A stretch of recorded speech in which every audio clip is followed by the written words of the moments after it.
weekend right now on a Friday. Well, I'm about there. All right. Elliot Lewis, do me a favor. Would you give me some good advice on dealing with data protection? The best thing you can do with data protection is make sure that your data knows how to help you do it. It's the one common denominator, and it needs to be able to help you protect itself, tell you where it is and what's happening to it so you can protect it the best ways. Gary Hayslip, do me a favor. Do the complete opposite. Give me some bad advice on data protection.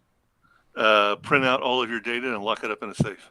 Ooh, that is some pretty bad advice. That's going to be a tough one to top, Elliot. Elliot, what's worse advice on data protection? Lock the combination to the safe in the safe with the data. He did one up him. Very good. Get ready. It's Super Cyber Friday. All right. That was awesome. All right. Welcome, everybody. Today's topic is hacking data protection. An hour of critical thinking about what works best to protect, track, and know who is trying to access your critical information. Our guest today, we were just chatting with them, and you're going to chat with them over the next hour. Gary Hayslip, the CISO of SoftBank Investment Advisors, and Elliot Lewis, CEO of Kiavi. And, by the way, good friends as well. And we all used to live in San Diego, but now at this very moment, all three of us are somewhere else right now. But you could, I bet you many of you can guess who's still in San Diego right at this very moment. Hey, our sponsor for today's event is Kiavi. Thank you so much, Kiavi. Kiavi, by the way, has been a phenomenal sponsor of the CISO series, really our whole entire time of our 4 years of being around. Lots of different ways to participate. I'm not going to read these all because you'll know them all, but I'll just remind you that the bad idea today is how not to protect your data. That's the bad idea. Make sure you label it as such. And our 10% better is just submit some tips to improve data protection. What is your tips to do just that? All right, today's schedule. We just did the good advice, bad advice, worse advice. Then I want your bad ideas. I want your good tips. We will play 15 minutes past the hour, the public interest. We will vote how not to protect your data 20 minutes past the hour. And we're bringing back an old game. I object. Dwayne Grand, you better be there because you're going to be playing with us. You better be ready with camera and microphone to play I Object. For those who haven't seen it, it's a super fun game. Then we'll play the Department of Yes. Last question, final advice. And then we will have our meetup. Please stick around for our meetup, which we will do at the tail end. If you've never been to that and if you feel, wait a second, these people are too into cybersecurity, I just joined, I can't join the meetup, that's not true. You can join the meetup. We want you to join that. So stick around at the very end to participate in that. Hey, our next show will be the 21st of October, which is next Friday.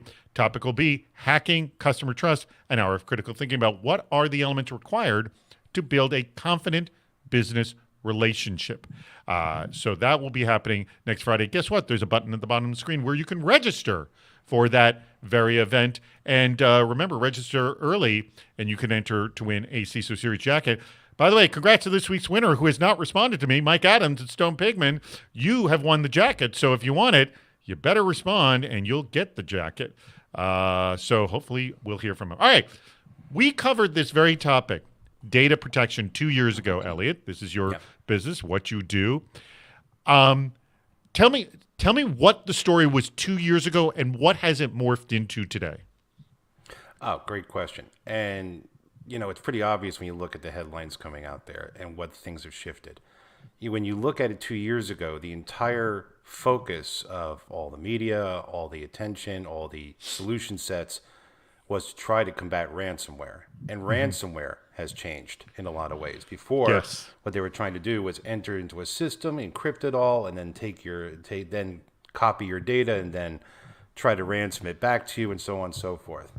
Now what you're seeing is a shift in ransomware, a different kind of play. They're not trying to do all the hard stuff that they were doing to go into the system and get it. They just grab data at will and say, okay, pay me back for it and try to make it much faster and swifter so it's a much smaller window.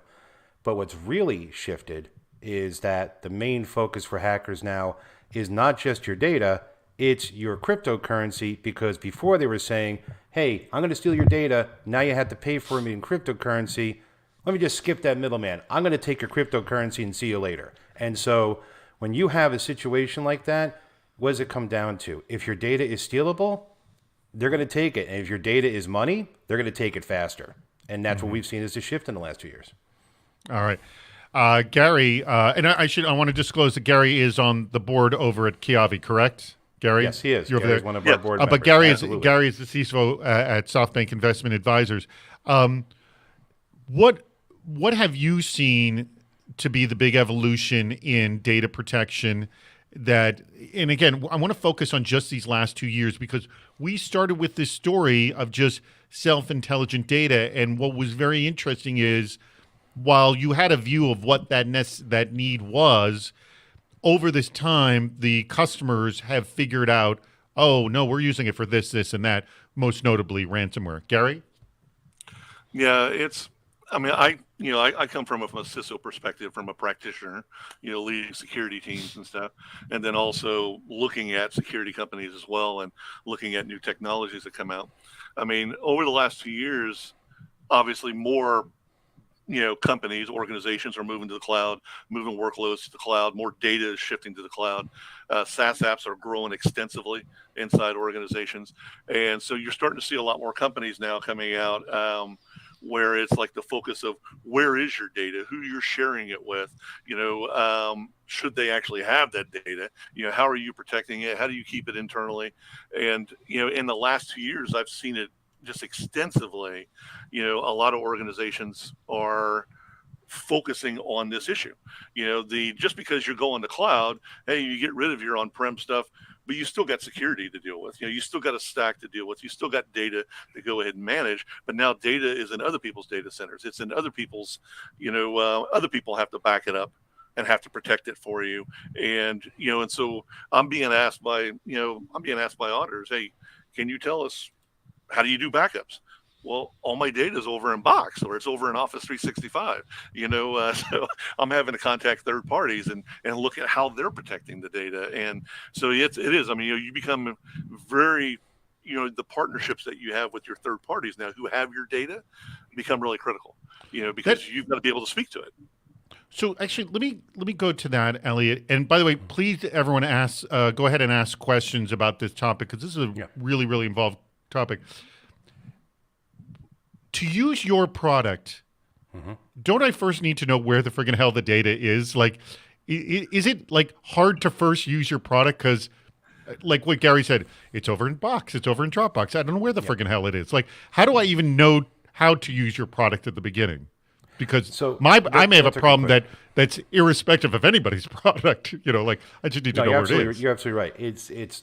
There are two problems that I think people have when it comes to any kind of data protection. Doesn't matter whether it's our product or whatever, how to get started. One, do you know where your data is? That is always the pervasive problem. Two, do you know what type of data it is? And what should I be looking at and how should I be protecting it based on that? And we've been looking, this is a 20-year-old problem. It still isn't effectively solved. So I think the problem's a lot older than 20 years. It's way older. Exactly. I'm being very, short time frame. I'm trying not to show my age. It's not working on the camera. But the thing is, when you look at this, you have to say, okay, it's rather than asking, how do I solve an age-old problem that was never able to be fixed? How do I move forward from here with a solution that can help me fix that problem, right? And when it comes down to it, the entire industry is really based on, the entire cyber industry is based on two types of technology. We talked about this before. The first type is trying to protect data, identity, encryption, device management, everything going to trying to keep data in place under control so you don't have to worry about where it is. The second half is all the intelligence and SIM and IDS and IPS and firewall logging and everything else to go chase after that data when it left anyway because you couldn't keep it contained and you don't know where it is. So when you look at the entire industry, it's kind of based on, I'm going to try to fill in the gaps of my knowledge because I don't know what I did and I don't know what I'm doing and I don't know where it went. One of the basic things that we did here when we made data smart this way, not only does it self-protect, but it also self-reports. So if I send you a whole pile of data and you have it on your device and 3 weeks from now you correct me if I'm wrong, that wasn't in version 1, the self-reporting. Yes, it was. Oh, was? Okay, go ahead. Yeah, and we perfected it and made it even better. Now, anytime somebody touches your data, no matter where it's been or how many copies are made, it's telling you in near real time, here's who has me, what device, what situation, whether I opened up or not. So what we went to do here is went to the common denominator of the problem. Data itself made it smart, made it self-protecting and self-reporting to solve both sides of the equation. Now, how do people find data that they already had?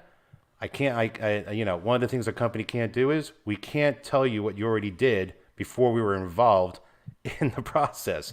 But what we can do is if you scan all your folders using our technology, the data becomes smart and says, here's who I am, where it's on me, what's going on, and what's happening. So you can start getting a picture after the fact of the known places you think you're saving data. All right, I want to ask this question that Ian Pointer has, and this is a really good question, and I want to stress the second word here. He says, how important is accurate data classification in data protection? I'm asking you, Gary, first. I would start with saying, if we have it, awesome. But the question is, A, it seems often very difficult to create, and B, is it worth it to go the trouble of doing that for data protection? So I'll ask you, is classification, like, how critical is it? How critical do we need to do it? Where do you think? Yeah, I mean, honestly, I think it's extremely critical. I mean, it's kind of the foundation that you build your data protection plan on. You know, you inventory the data that you have, and then you also, and along with that inventory is the types of data. This is regulatory data. This is PII data. This is business data. And then you're going to classify it as, is this data allowed to leave the organization or it stays internal? Is this data publicly accessible? Is this data allowed to leave, but it has to be encrypted? So you have to have these types of classifications or these types of tags so that the other technologies further downstream, like your email system or your file storage systems, know what to do with it. And of course the biggest thing is it's never static. The data changes. The data that may be business data today, becomes publicly releasable next year. And so and you don't want it to be manual. You want a technology that automates that. Is there kind of like and for just better term, is there kind of a slop way to do that? Because it seems that true hardcore data classification, if you're really tagging everything, could take you forever. But is there like a part where you kind of bleed, like, I'm identifying this PII, but I may be identifying stuff that's not PII, but what the hell, it's not going to be the end of the world if I identify stuff that isn't PII? Nodding your head, yes, Gary? And what's frustrating is I've done large data projects like this where, you got a large group of data in a bucket, you're looking at it and you're trying to figure out, okay, we want to start setting up a data classification schema. The craziest thing, especially if it's email related, is that a large amount of your email is not even data that needs to be protected. It's like, hey, let's go to lunch. Hey, I need to leave work early. Hey, can you go ahead and get in that business meeting for me because I'm going to miss it? It's freaking insane how much of it doesn't even really pertain to the business. It's just people chatting, but you've got to be able to sort that out. And there is a large manual component to it. Now, there's tools that do pieces of it, and in many of the projects, many of the things that I've gone ahead and done where we pull, where we go ahead and we pull a lot of these technologies together, and this one would be for mapping, and this one would be for inventory, and this one would be for classifying, and this one would be to, prevent data from leaving, and then you try to integrate them together. And believe me, it becomes extremely frustrating. All right, hold on. Before I want to ask you a question. This comes from Valerie Apperson, and it's related to this. She says, if your data is self-protecting, do I need to tag it? Elliot. Great question. So the fact is that you have different kinds of policies and controls to understand what you want to do. If your data is self-protecting, what does that mean? It means it can say who, when, where, and how am I allowed to be accessed. But it still needs to know what to think about to make that decision. And one of the decisions points is, am I regulated data? Am I classified data? What level of classification? Who am I talking to? In what context? So it's important that you can do a broad brush stroke and say, I can protect all my data, make it self-protecting, make it controlled, and make it so that you can pull it back, manipulate everything else. But having the ability to say, I know what level, type, and effort I need to do on this data, what's benign, what's serious, what's critical, what's dangerous, is still very important. when we in version 1, we had a data classification engine running in the data, and the data could say, okay, I know I'm PII, so therefore I'm going to geofence myself back to the office. I'm not going to allow myself to be taken elsewhere. Now, we had to pull it in 2.0. We're going to be putting it back in a future rev, because what we realized is this is such a complex topic that users and companies need to be able to say, it's user group A, B, or C. It's this classification of data, so here's the policy I want the data to follow. And we need to have, even more customer interaction, understand what do you want to see in a policy engine that can let data classification participate in the data intelligence. But All right, it is vital. Let's go to our first game. Do you know what others are thinking? I just On closed it the out. public interest. Not what I want to do. Uh-oh. No. We're back in the game. I somehow just closed it out, which I didn't want to do. All right. That's what I want to do. All right. This is a game, the public interest. You're going to figure this out pretty darn quickly, how this game plays. Our audience knows how to play it. All right. Here we go. Most average monthly search queries. Do people search the term data protection or data security more? And audience, you can play along by selecting A or B. So Gary and Elliot, which do they search more? The phrase data protection or data security? What do you think? Data security. I would think it's data security. And the correct answer is yes, data security, more than 2 times as much. Excellent. Good answer. Good answer. All right. I see Pawe just had a question. Put that in our questions. I just flew by. Make sure you put it in the questions below, and we'll answer that. All right. Most average monthly search queries. Now it's CD, audience. Is it corrupt files or missing data? What do they search more? What do you think? Missing data. What do you think, Elliot? I think it's because general public, I would say Literally it's missing anybody data. on Google. What do you? Yeah, I would say it's missing data because a lot of people don't know what corrupt files are. All right. The correct answer is missing data. Good. More than 2 to 1 on that one as well. All right. 2-2. Both of you are doing very well. All right. Next one. What's more searches? Where are my files, or how to find lost files? What do you think gets more searches? Oh, I think it's definitely F, how to find lost files, because you're asking Google where to find my files. You already found where they are, so that's okay. Yeah, All right. I think it's how to find lost files. How to find lost files? No. Whoa. Look at that. Where are my files? Where are my files? Wow. Okay, Almost I have a 5 to whole 1 new there. perspective on life now. All right, last question. What's data? Missing files, missing. Oh, I think no, it was missing data before. All right, which gets more search queries, data loss or missing files? Missing files. Data loss. All right, this will determine because you're even now at 2-2. So missing files for Elliot, data loss for Gary. Who's going to win this? No, I said Gary missing wins. files. No, hey, I called data loss. That was you called mine. data loss. That was then mine. Elliot wins. Elliot wins. Good job. Whatever. Whatever. That's the All right, proper hold on. answer. I Whatever. object. I I object. object. There you go. We'll You get to see? that game soon enough. We'll get to I object. By the way, did anyone get 4 out of 4? Audience, I want to know who gets. It's very difficult to get 4 out of 4 in this game. All right, that game. It's not easy. It's super difficult. All right, let's get to our questions at hand. Oh, do we have new ones? Okay. Oh, yes. Powell, who answered.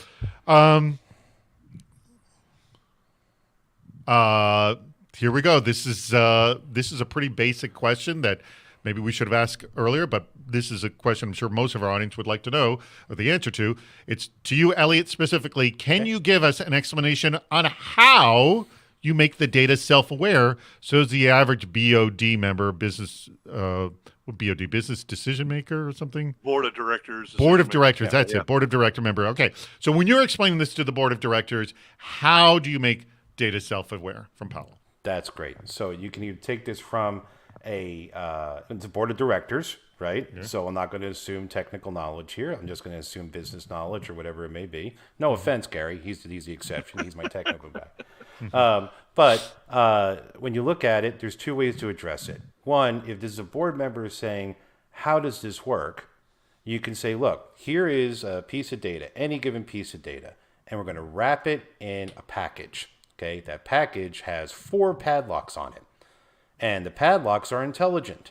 And before the data is allowed to do anything, it needs to say, one, where am I? If I'm not allowed to be here, we stop right here. I do not open up. I've been stolen, compromised, or taken away from where I should be. Second one is, who am I with? And what are they allowed to do with me? And it makes an intelligent decision based on that. And then the next ones allow it to take in different parameters into consideration, different kind of settings into consideration, and then opens up the data in a protected state wherever it may be. Now, that's even a little bit more technical for a VOD. But the point is, the data is allowed and encased with a mechanism that goes anywhere you need it to go, no matter how many copies are made, and it takes all of its intelligence with it, no matter where it goes, and it's able to assess who, where, when, and what I'm doing, and whether or not my person wants me to open up in this situation, and then tell my owner, no matter where I am or where I land, what that situation is and whether I opened up or not. This says that the data is now self-protecting, and it's also self-reporting. Okay, excellent. All right, a couple of things I need to announce. One is the poll is up at the bad ideas, and there's a lot of bad ideas in there. We will be playing at about 40 minutes past the hour. We'll be playing the Department of Yes. So please get your votes in for that. We are also going to be playing I Object later. Dwayne Grant is going to be joining us for that. So Dwayne, make sure you're ready to participate in that. And if you have not registered for next week's Super Cyber Friday, please do that right now. Oh, lots of questions have come in. And by the way, excellent questions. I'm going to quickly answer, though, John's question, which isn't related. Is Super Cyber Friday released as a podcast? The answer is yes and no. It is not an actual official podcast, but this video, literally immediately when this is over, is available to watch immediately afterwards. So you can watch this video, and it's also available on LinkedIn, on YouTube as well. This is here's a great follow-up question from Powell. I'm throwing it back again to you, Elliot. Just give me a quick answer. Follow-up question: does the receiving end agent need, or does the receiving end person need an agent or some type of software to use that use the data? Great question. First, one of the foremost features we had to make sure we did here, and everybody on this kind of a call and a presentation is going to understand this: data cannot be self-executing. Nobody wants Skynet from malware and malware from Skynet from Terminator going on. So we have to have something that helps the data activate and assess. That can either be a full-blown onboard agent on any of the OSs you use, or if you don't want to install that, there is a browser agent version as well, or we also have the ability to do read-onlys. So if you want to do that, so it doesn't have to assess so much and give any kind of intense policies for people who just want to do read-only. So we've given options for all of those methodologies, and the idea is making sure that you get to the data the way you should, the way you have to, with as seamless as possible, as invisible as possible, but you don't need to download a full agent to do it. Eric, I'm going to quickly answer your question. He goes, I joined late. Is the data self-aware that is being discussed a new technology tool, or is this another form of rights management? It is not a form of rights management, really, Elliot. That's a great question. One of the things that we can do is when you say, okay, I'm going to assign David and Gary rights to this data, I'm going to send it out to them. They now it's not DRM, but yeah, go on. But we do have the ability to say, Gary's got read-only, David's got full access, and we can change that anytime we want in the future, and it's built into the data itself. So I'm now, corrected, yes. That being said, if it's a Word doc with Microsoft DRM on it, when it opens up, it's going to open up in Word with those DRM rights still attached. We don't affect the data itself. So while we do augment the data with intelligent, are you read-only? Are you editable? Are you full access for this person? And again, we can modify that anytime in the future, and no matter where the data went. Then it takes into account application level DRM as well after you're allowed to open it up. All right, thank you for correcting me. I was just thinking DRM for that matter. It's a basic feature to say it's self-protecting data needs to know what level it's allowed to open. Correct. Yeah. Correct. Hey, everybody, there's a lot of people on that have not voted, and I need you to vote in the poll. So please vote in the poll. And by the way, let me remind you again, we're going to be doing the meetup at the end of the show, so we want you to stick around for that. All right, Gary has been very, very patient. I want to go to Gary right now because he's been extremely patient. I am good. I'm good. Of course, he's patient, David. He's a Padres fan. Hey, I'm a Giants fan, New York Giants. Come on I got now. nothing. I got nothing. I'm All right, bad. there you go. When what do companies do now? And I just want to separate the Kiavi product from what most people are dealing with now. What do companies do now when they lose visibility of data and where it's going? What are their recourses? Gary. You mean besides going screaming, running into the night? Well, that's panic. That happens obviously anyway, is the first. for other Panic reasons. is the first thing that sets in. I get that. Yeah, I mean, honestly, a lot of it is, and I've had these before at previous employers where, you get contacted by somebody outside the company saying, "Hey, we got some of your data," and of course, the first thing the board is asking, and typically the CEO is this real? Is this our data? And you start backtracking as typically you start looking back through logs, you start looking back through, did data actually leave? How did they access it? Where did it come from? Who had permissions to it?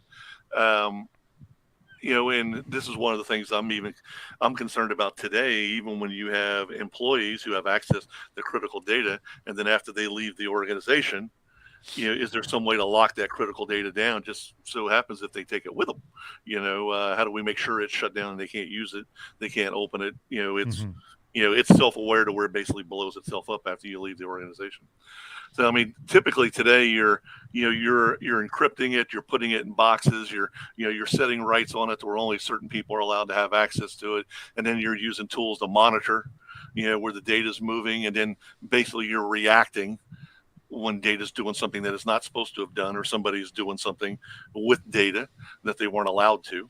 It's more of a reactionary, thing itself. And it's all about us on the outside looking at data, not data itself, protecting itself, unfortunately right now. All right. Let's see. Let me check. I think we've answered. Let me go back to some of my questions here. The data loss. Can we just say that data loss is kind of inevitable? I mean, There you go. yes. So in the current situation, when people talk about data loss prevention, when you have something out there that is trying to monitor every single ingress, egress point, everything else, and all human behavior and everything you're trying to do data loss prevention, as we all know, has been trying to fight a wave coming at you constantly since the day it was incepted. And it hasn't functioned the way we needed to. I'm just going to call it and say the ugly words, DLP. It simply hasn't worked the way we needed to. So how do we handle that problem? That's one of the onuses of building this kind of tech. When data is able to tell you, here's where I am, here's who has me, here's what situation I'm in, here's what I did or did not do based on your stuff, and you can control it, pull it back, geofence it, you can change its rights, you can remove it from wherever it's at, and it's telling you all this. Now you don't have data loss. What you have is data awareness and data control. Data loss means you don't have any control or insight into your data. That's data loss. We went to eradicate that problem. Now you have complete data visibility and perpetual data control. And when data can geofence itself, is there really a need for DLP? I'll throw that out there as a controversial statement. All right, that's a good one. I want to know from the audience what they think. I like, by the way, Mike Wilkes' comment about data. Data is like water flowing downhill. It will always get where it needs / wants to be, whether you like it or Very not. well said. Yep. Yeah. Yes. Very well said. It's going to go where it has to go. You can't stop it. And the thing about it is you put controls in place, you got MFA, you do encryption, you do backups, you try to put policies as to who's allowed to access it. But yeah, it's like water. It still gets into places you're not expecting it to be. And I've said this on stage at other forums and everything else too. It's the inherent nature of data to leak in a sense. It's meant to go and do what you need it to do. It's meant to be shared. It's meant to be operated on. If you contained all your data and kept it in as a company or as a function, you're not going to have a very good business very quickly because your data isn't doing anything. So the ability to share data with control and visibility is where we need to go. Not trying to keep it from leaking, but enable it to go where it needs to go. All right. We want to bring Dwayne on. So, Dwayne, if you're there, please, because we want you for the next game. As soon as you come on, we will start. Let me just make a couple of quick announcements. Please click on the link at the bottom of the screen to register for next week's Super Cyber Friday. If you have not voted in the poll, please vote in the poll. We want your votes in. There's there's a few hot contenders there, but some that have not gotten votes. Please vote. I know there's a lot of you on that have not voted.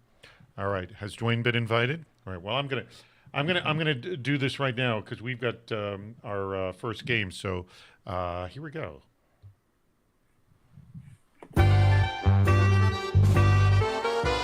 Who will be holding the mic at the end of I Object? Now pay attention to these rules.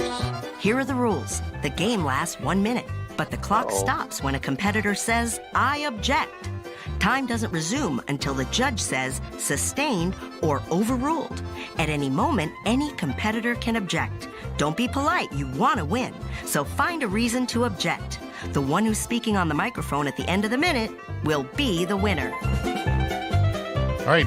It appears that Dwayne has clicked accept to come on in, and he's not getting in. Where the heck is Dwayne?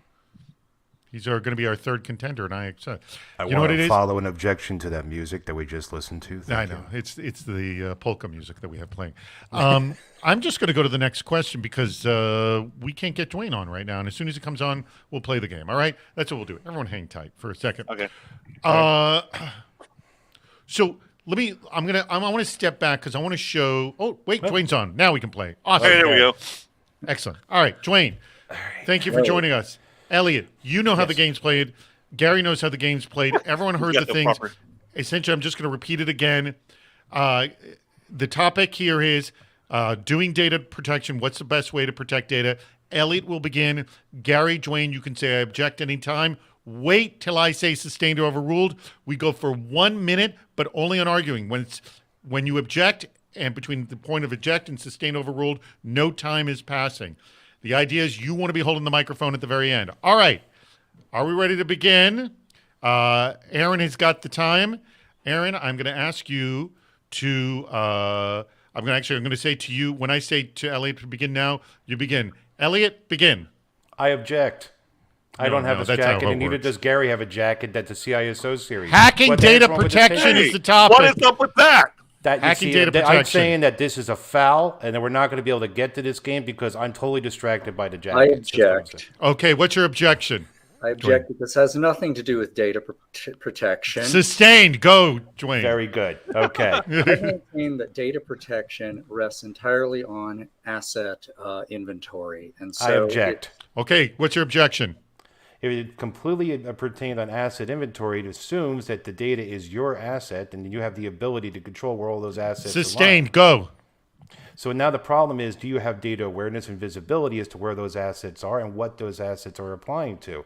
For instance, I may having my data running through a cloud API up in Azure, and that's exactly where the data went. Is that my asset? But that is where the data is and where it's applying its use case to. Is anybody going to object to me, or am I going to keep going for a full minute? I object. I Okay, object. what's your objection?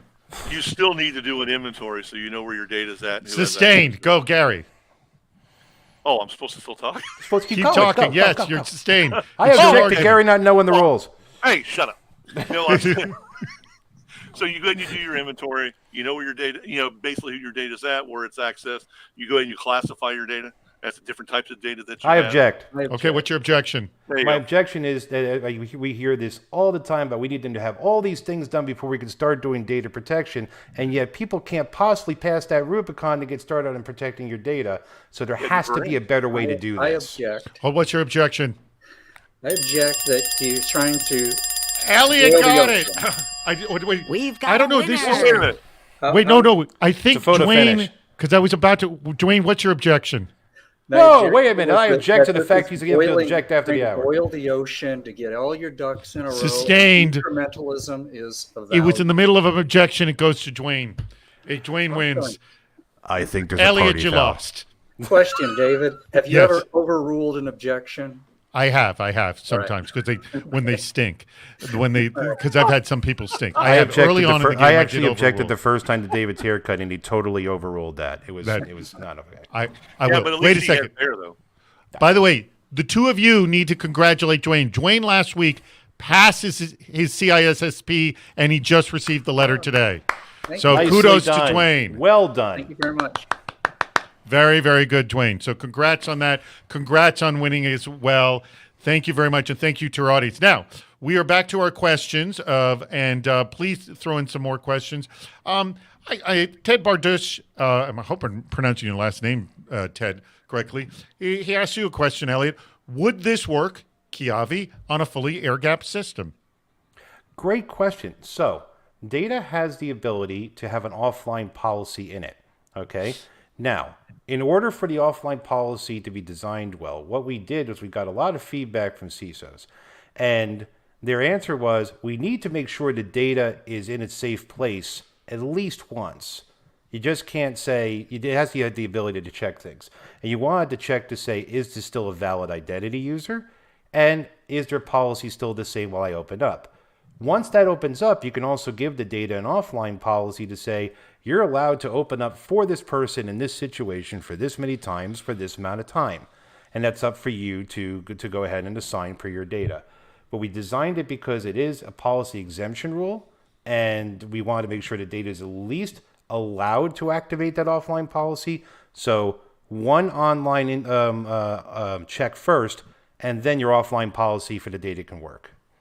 Let me ask you, because from this question, in a way, and maybe not, couldn't you simulate an air gap system through your service? So say I used your service, Kiavi, and I said, only this location data is open, absolutely nowhere else. Wouldn't that, in a sense, simulate air gap, or am I not right there? Air gapping means that the environment it's in has zero connection to either and I do understand. Section. That's why I say simulate, in a way. So what you can do is you can try to simulate an air gap situation by telling the data, hey, here's where you're allowed to be and what you're allowed to do. And if you're not able to confirm those parameters at this time, or even when you're offline, don't open up, right? And then you can try to simulate an air gap situation. You also have the ability to say, if someone tries to take the data and put it into a white room and try to break through all the operations and controls, not only do we have multiple layers of encryption working here to make sure that can't happen in different ways with temporal keys and time limits on them, but also if the data is not getting what it needs to see, it will just permanently stay, I'm going to lock down until I can attach. So therefore, they just have a quadruple level encryption piece of data, and there's nothing they can do about it. So it's a matter of looking at the threat model and understanding how you want the data to interoperate in different environments and controls that you could put policies on. And it's really actually a lot simpler than that because it's all automatic. Hey, people are talking about CPEs, that this show should be a CPE. Yes, you can use this show as CPE. We were actually seriously considering, although it's too complicated, we may revisit it, about actually issuing CPE credits to people who show up to the event. So if there is a huge demand, we can make this happen. So I'm wondering how huge this demand is. But yes, this did come up, and we don't need to be sort of verified or validated to CPEs, as per Ian pointed out as well. All right, let's get to our questions. Oh, actually, let me get to my questions, actually. Oh, I'm going to throw this to you, Gary. What are the legal issues if we can't control our data? And I'm sure they're nasty. Oh, yeah. Oh, yeah. And by the way, this changes depending on the industry you're in and whatnot. Yeah, if it's regulatory, you're obviously going to be talking to, the FTC, the SEC, the DHS. I mean, there's so many different three-letter, groups that you're going to be talking to. That's if you actually admit that you've lost your data, which is a good thing. But then also at the same time, if you are publicly traded, you could be looking at class action lawsuits as well, because investors could decide that you did not follow at least, the basic, procedures to go ahead and protect data, and you lost them money, so they want it back. So I mean, not only are you looking at, coming from the Fed side coming against you, you could also be looking at, your investors could be coming against you. You could also be looking at, I've had multiple people tell me, just from a lawsuit perspective, and even the CISOs themselves now are being included in some of these lawsuits if they went ahead and went out and stated, our organization is secure, we've got controls in place, we're doing everything we can to go ahead and protect our data, and we're following all the good stuff that we're supposed to be doing. And then if you have a breach, next thing you know, you're trying to defend yourself. You could be pulled into one of those class action lawsuits. So yeah, it can get ugly very quickly. All right. If anyone had some 10% tips, you know what? Too late. I think, put the poll up. We have a 10% tip poll that's up. And by the way, we got a phone call. It just came in. Hello. Welcome to the Department of Yes, where no request is ever rejected. All right. Oh, the 10% tip is in. Okay. So here, let me just start with this 10% poll, tip poll, or the 10% tip poll is up. But we have a runaway hit of bad ideas, and we're going to start with that one. The Department of Yes, you remember, Elliot, how this game is played.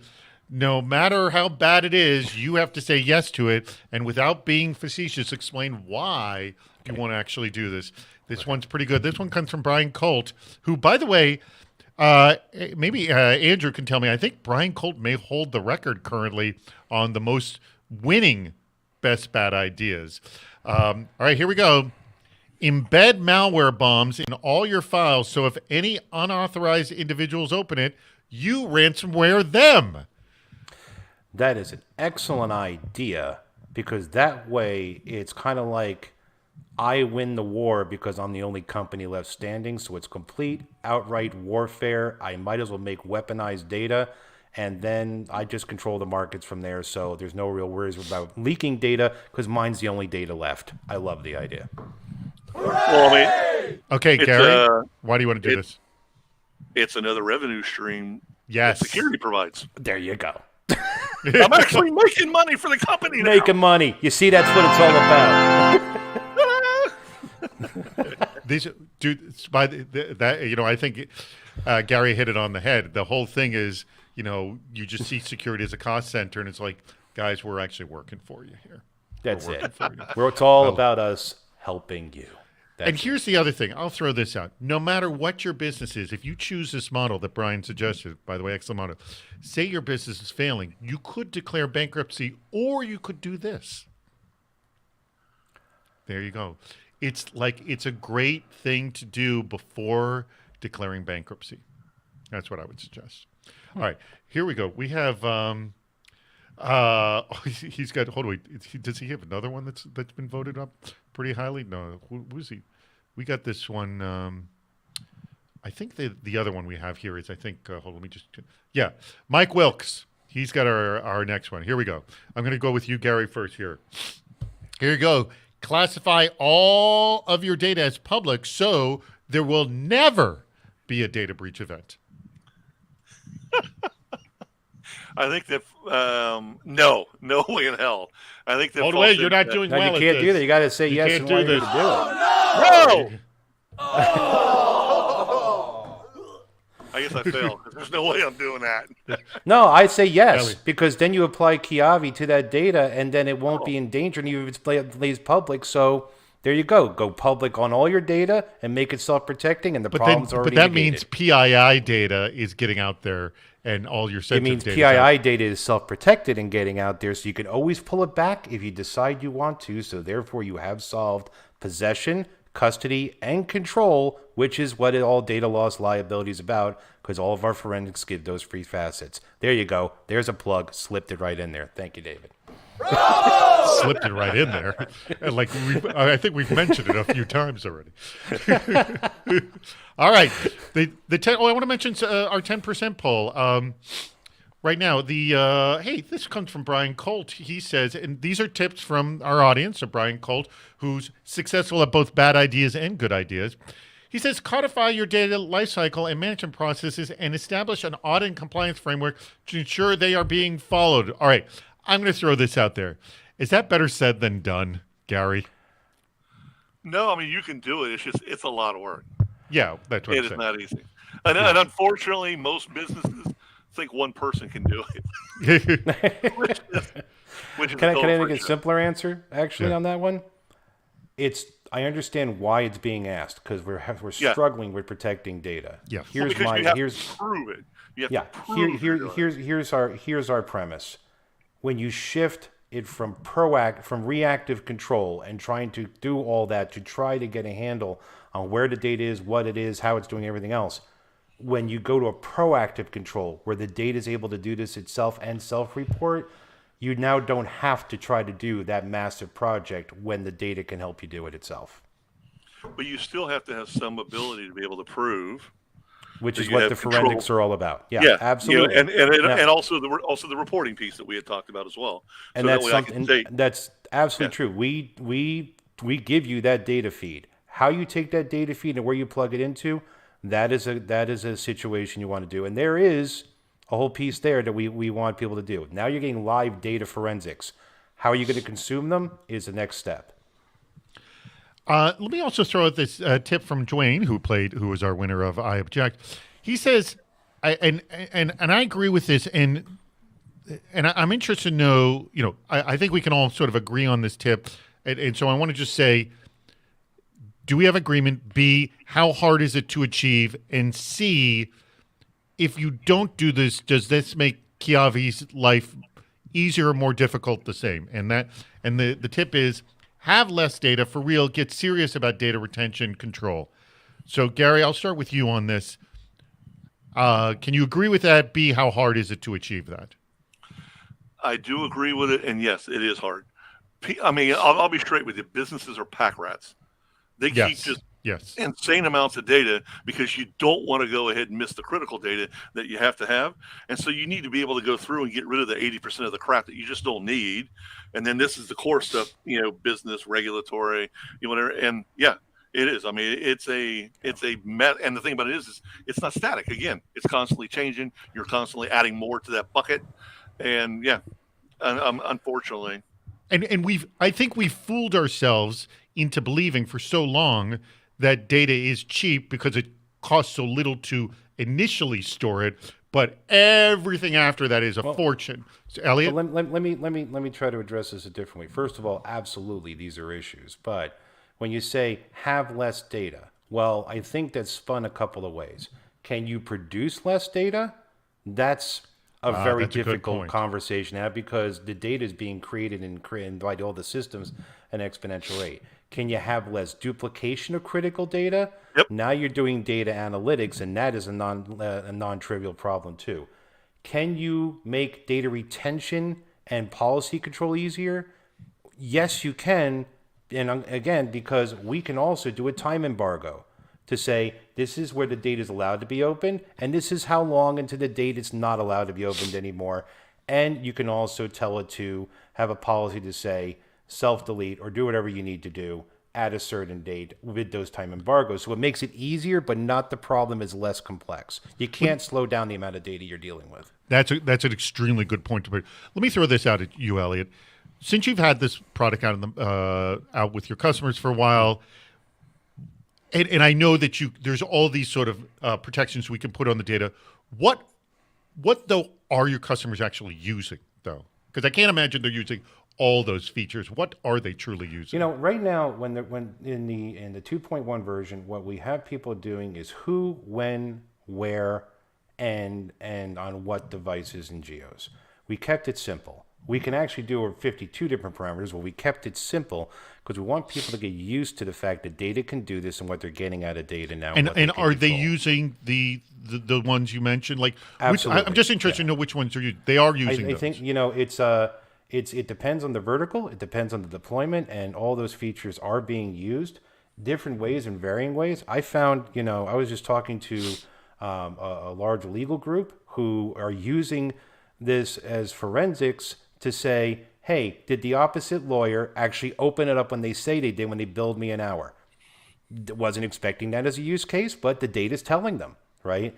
There's all kinds of ways that people are deploying and using these capabilities. They're also doing things with business deals and the time embargo and smart contracts to say, you're allowed to look at this from 1 to 5 on Thursday, and you need to give me an answer by 5 or you're not getting the contract anymore. So people are not just protecting data, they're using data because it's smart to do various business functions now. And having the forensics save them money, give them more control, give them more insight than we were expecting. It's really been interesting to watch. All right. Hang tight. What I want to do is do a quick wrap up of why is that not showing here? There it is. I want to do a quick wrap up of today.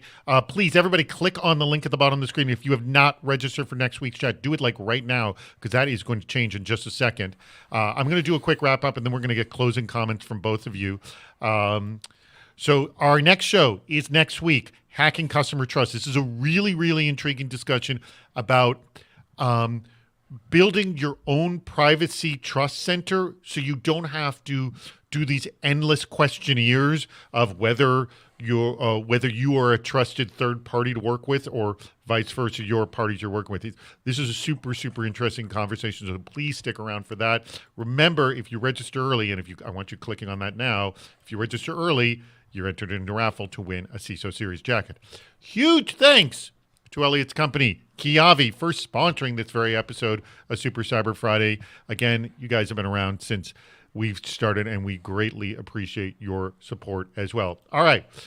Starting in 90 minutes from now, we are going to have the cybersecurity headlines week in review. We have Matt Honea, who's the CISO of Smart News, and that'll be on our CISO Series YouTube page. You can participate live, get involved in the conversation, just like you're doing right here as well, but we do it over on YouTube. Now, stick around for our meetup. Aaron, would you change that link at the bottom of the screen? Any of you can click on that link now. That is going to take us into another space. You can actually open it up now. It's fine to do it now. We're going to be wrapping up in just a few minutes. This will take you into our conversation where everyone gets to have face-to-face time, and it's really cool. You're going to be like a series of bubbles, and you can drift in and out of conversations with other people. It's a ton of fun. So please click on that link. Please join us for this wrap-up conversation. All right, tell your friends to join us. We do this every Friday at 1 p.m. Eastern, 10 a.m. Pacific. And if you want to sponsor Super Cyber Friday, email me at david@cisoseries.com. We have just a few left in 2022. All right, with that said, Mr. Elliot and, whoops, I need to close that. And Gary, we got plenty of time. You know what that means? We can answer some more questions. We got 8 more minutes. All right. Joe Arif, welcome, Joe. I haven't seen you here. Great session, guys. It seems to me that Kiavi negates the need for data classification, data access governance, disk rights management, and data loss prevention. I think there's agreement and disagreement on some of that, but we'll get to that. But is this an accurate statement, Joe asks? Also, with Kiavi in place, what else would keep you awake at night from a data security perspective? I'm going to start with you, Gary. I think it's still going to be not so much that, as you were just mentioning, the technologies and the controls and stuff. I don't think they go away. I think they change. Mm-hmm. Yes. And what I mean by is some of them won't be needed, and some of the technologies are actually going to change as Kiavi becomes a standard for how you protect data. Because you're still going to have to go ahead and share data.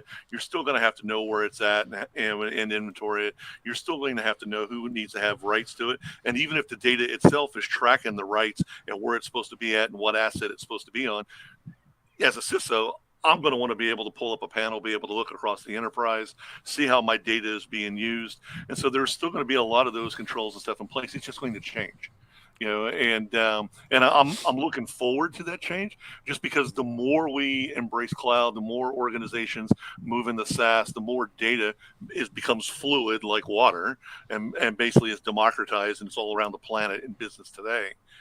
You need better ways to be able to control it. And as a CISO, I want visibility into that, because part of my remit is protecting my company and its data. All right, I want to repeat again Joe's line to you, Elliot. I want to hear your answer to this. Sure. He thinks that Kiavi negates the need for data classification. He said in the next version, data access governance, data rights management, data loss prevention. Agree or disagree with that statement? Okay, so here's how you need to think about this. There are certain technologies that are going to go obsolete, right? I do believe that. One of them is when you have a premise of data leakage prevention, as an example, DLP. When data doesn't leak because you have perpetual control and visibility to it, and you can control it no matter where it goes in all time, that means it doesn't leak. It just means it moves. It just means it migrates, but it is telling you everything. You're never losing control. So I think some things and some terms are going to go obsolete, as any technology does over time when newer, better methods come out. Data classification, I think, is going to be part of the puzzle. I think that because regulatory compliance is there, we need to incorporate data classification and work with data classification partners. But instead of them trying to do a DLP, now they're going to go from a reactive mode of trying to protect data to a proactive mode. If I know what classification I am, I can make better choices no matter where I go. And the data is able to consume that as part of its intelligence. And when you think about all these other systems you're talking about, they're either feeding the data intelligence in some ways, or the data is feeding them with proactive and more up-to-date capabilities, like Gary was saying. So this is going to change the ecosystem. So the biggest thing you think about is, do I want to reactively try to protect data and hope for the best and then find out after the fact it didn't work? Or do you want to proactively make data protect itself and be able to control it no matter where it goes, and it's telling you everything that's happening to you? We want to reverse that threat model as an industry. That's the purpose. All right. I'm going to give you guys each a minute, and if you have some time, there's one other question I want to quickly ask of you. So, Gary, any last thoughts on this conversation? Because we've got 4 minutes left, and we're going to be doing our meetup afterwards. Last thoughts on this? Quick. No, I think this is a good discussion. This whole thing about data security is the reason why I call it data protection now. It's not going away. It's actually becoming more critical. We've seen the rise of the ransomware attacks and stuff that businesses are dealing with. And, it's just something we're going to have to go ahead and face. And I'm excited to see the new technologies that are coming out. Elliot, your last thoughts. And by the way, I'm going to assume, Elliot, you're hiring, correct? Yes, we are. Yeah. Gary, are you hiring? No. You're not hiring currently. So you are hiring. And if somebody wants a job working at Kiavi, what should they do? They should go to kiavi.com careers and go on LinkedIn, and all of our postings are there for what we're hiring for at this time. And you'll be at the meetup afterwards, and if you're interested, to chat with you there as well. Yeah. All right. So I'm sorry, last thoughts. Go ahead. Well, everybody's heard a lot of different things, and, I saw some great questions. Russ, you were coming up with some great questions there I saw repeatedly. One of the things I want people to do, if you're feeling like this can't possibly be real, that self-protecting data is a panacea, let us show you. I am happy to have my staff get online and show you this live. We have fully capable, intelligent data that is self-reporting and self-protecting and perpetual controlled. How we do it, happy to have that discussion on one-on-one individuals as well, because how we do it is a very interesting discussion. But we meet all industry standards. We don't do anything crazy that's proprietary that you can't deploy, and we're using all regulatory compliant technologies. And so if you want to learn more about it, please do. If you're skeptical, please come. We'll be happy to have the conversation. All right. I do have one more question I want to throw out because we do have just a couple of minutes. So let me throw this last question and get your answer from this. And I think this is actually an intriguing one. And I'll add my 2 cents in here. Ori ST, or Ori Est, I don't know how you go by it, but Ori asks, how much does the business need to be involved in using Kiavi, and how much does IT need to babysit the product? I will just say, because I've seen the product, I was actually astonished at how simple it is to operate and to manage. So let me ask you, does the business manage it all today, or is this purely IT? What goes on, Elliot? We've had varying models on that. Sometimes the business owners, want to have a say in what the data policy is. Other ones just say, look, this is where our data needs to go, who's going to work in and who we need to use it. And then the IT department runs the system, and it's completely seamless and invisible to those business and users, right? The idea behind cyber capability has been, the more you interrupt the user and the more you interrupt the business folks, the harder it is going to be deployed and the more they're going to want to work around it. One of the key features we did here, it's seamless, it's invisible. You have a Word file that's intelligent with Kiavi, it's going to open up in Word. So let's, make it easy and let them design the policies and let the data do what it has to do. And what we have always said, the more you can make security invisible, just let people do their job, the better. All right, guess what? We're wrapping this sucker up, and we're all going to go to the meetup. So everybody, click that button at the bottom of the screen. Click that button. Did I say click that button? Click the button. Join us on the meetup. I want to thank my guests, Elliot Lewis, CEO of Kiavi, and also Gary Hayslip, CISO over at SoftBank Investment Advisors. Thank you to the crowd. I want to see you in the meetup. Aaron